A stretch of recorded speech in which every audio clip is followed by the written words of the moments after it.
অনেক পুরুষই বুঝতে পারেন না তাদের দ্রুত বীর্যপাতের সমস্যাটি আসলে কতটা গুরুতর। আজকের এই ভিডিওটির মাধ্যমে আমরা জানব কিভাবে আপনি মাত্র 1 মিনিটে নিজেই যাচাই করে নিতে পারবেন আপনার এই সমস্যা আপনার জন্য কতটা সিরিয়াস। প্রিয় দর্শক, আপনার এই দ্রুত বীর্যপাতের সমস্যাটি আসলে কতটা সিরিয়াস এটা জানতে এখন আপনি নিজেকে মাত্র 3টি প্রশ্ন করবেন।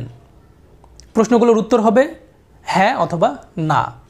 আপনারা চাইলে কমেন্ট করে জানাতে পারেন, তবে একদম সঠিকভাবে একদম অনেস্টলি উত্তর করবেন, কারণ এটা আপনাকে আপনার সঠিক অবস্থানটা বোঝাতে সাহায্য করবে।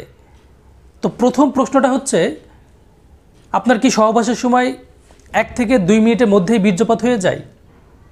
যদি এটা দীর্ঘদিন ধরে চলতে থাকে এবং প্রত্যেকবার সহবাসের সময় এমনটা হয়, তাহলে এটা হচ্ছে দ্রুত বীর্যপাতের সবচেয়ে ক্লাসিক লক্ষণ।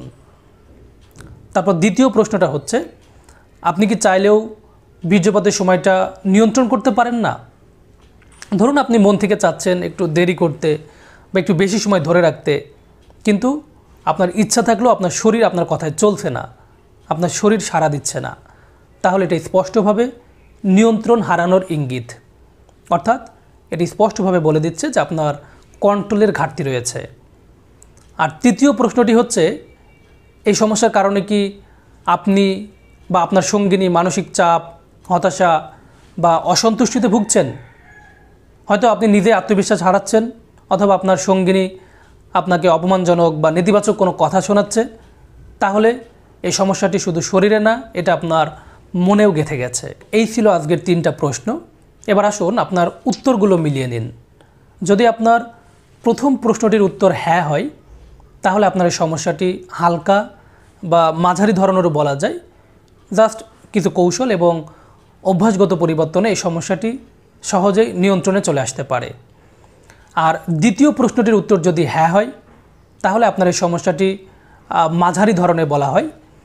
আপনার দরকার নিয়মিত অনুশীলন, কিছু কৌশল এবং সঙ্গিনীর সহযোগিতা, এবং প্রয়োজনে একজন চিকিৎসকের কাউন্সিলিং। আর তৃতীয় প্রশ্নটির উত্তর যদি হ্যাঁ হয়, অর্থাৎ 3টি প্রশ্নের উত্তরই যদি আপনার হ্যাঁ হয়, তাহলে আপনার এই সমস্যাটি খুবই গুরুতর। দেরি না করে খুব দ্রুত একজন চিকিৎসকের পরামর্শ নেওয়াটাই হবে সবচেয়ে বুদ্ধিমানের কাজ।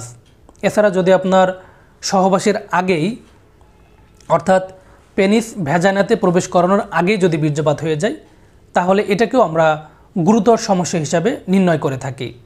প্রিয় দর্শক, আপনার এই সমস্যাগুলোকে যদি আমরা একটু সংক্ষেপে 1 মিনিটের ভিতরে নির্ণয় করি, অর্থাৎ যদি আপনার সহবাসের আগেই বীর্যপাত হয়ে যায় অথবা 1 মিনিটের মধ্যেই বীর্যপাত হয়ে যায়, এতে যদি আপনার পার্টনারের অর্গাজম না হয়, আপনি যদি কোনোভাবেই বীর্যটাকে কন্ট্রোল করতে না পারেন, এবং এতে যদি আপনি এবং আপনার সঙ্গিনী দুজনই মানসিক চাপ, হতাশা বা অসন্তুষ্টিতে ভোগেন, এবং এই সমস্যাগুলো যদি আপনাদের দীর্ঘদিন ধরে চলতে থাকে, তাহলে এই সমস্যাটা অত্যন্ত গুরুতর, অত্যন্ত সিরিয়াস।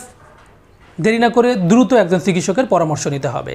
প্রিয় দর্শক, এই ছিল মোটামুটি আজকের আলোচনা। আশা করি আপনার দ্রুত বীর্যপাতের সমস্যাটি কোন স্তরে রয়েছে এবং কখন আপনাদের চিকিৎসকের কাছে যেতে হবে, আশা করি আপনারা বুঝতে পেরেছেন। অনেক ধন্যবাদ, অনেক ভালোবাসা আপনাদের জন্য যারা এতক্ষণ আমার সাথে ছিলেন। সকলে ভালো থাকবেন, সুস্থ থাকবেন এবং নিরাপদে থাকবেন। আল্লাহ হাফেজ।